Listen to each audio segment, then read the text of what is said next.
Okay guys, for today's video, mabilis lang na bigyan natin ng konting details yung ating Dynamax, no? So nakikita nyo po siya ngayon. Ito, gamit ko po siya dito sa Quirino Highway. So napansin ko dito nung binaklas ko yung nilinis ko kasi tatlo po yung piston. Yan po yata yung tinatawag na 3 pots, no? Yung piston niya po sa preno sa harapan. Yan. So tatlo yung pumupush dun sa disc brake. Then ayan, check natin.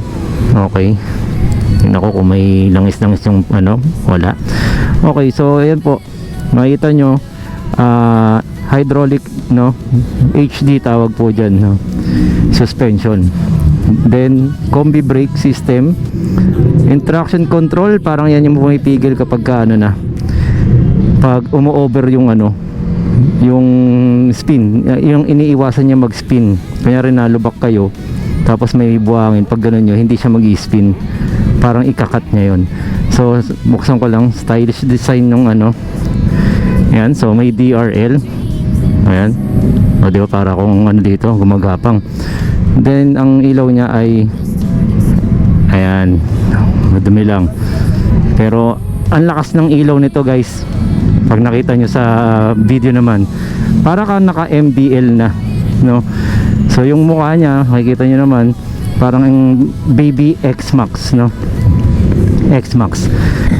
So ayan, so gold yung mags niya, disc brake. Then ito po, madumi lang, so i-hazard ko lang. So yung hazard, ayan. So pogi, di ba? So ayan po yung gulong niya. Makapit naman, pero hindi para siya sa akin. Gusto ko pa rin siyang i-enhance kasi alam niyo naman, sa gulong medyo nag-i-invest talaga tayo as a rider, no? Okay, so ayan, LED na po din yung yung may dumi. LED na rin po yan. Kaya matipid na rin po sa battery. Then yung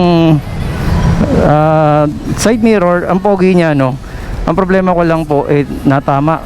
Pwedeng tumama sa ibang side mirror, baka tamaan sila. So ayan, ito yung parang booster natin na pang overtake. So 1, 2, 3, then R, reverse. Then yung hazard, passing, ayan. Then busina. So ayan po yung compartment, pocket, sides. Then sabitan ng helmet or kung ano man.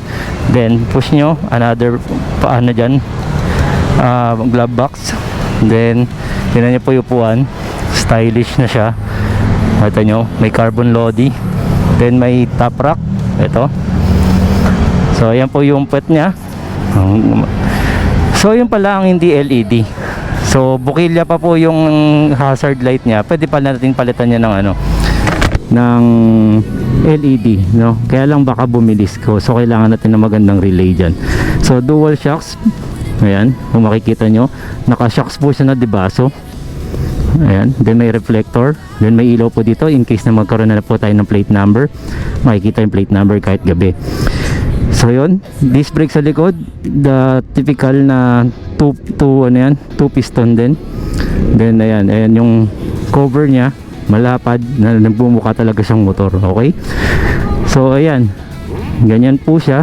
Ayan, madumi lang. So ang step nut nya, di ganun lang po yan. Yan ang side stand. Ayun po yung sensor ng brake sensor nya, para and then yung center stand, ayan po, papakita ko sa inyo. Nakita nyo po yung kalawang, dyan po tumasayad. So yun lang po yung pintas, pero problema ko na yun sumobra yung baba ng banking. So yun na po muna guys for today's video. Maraming salamat po. Thank you. Ayan meron na rin tayo dito sa Japan guys.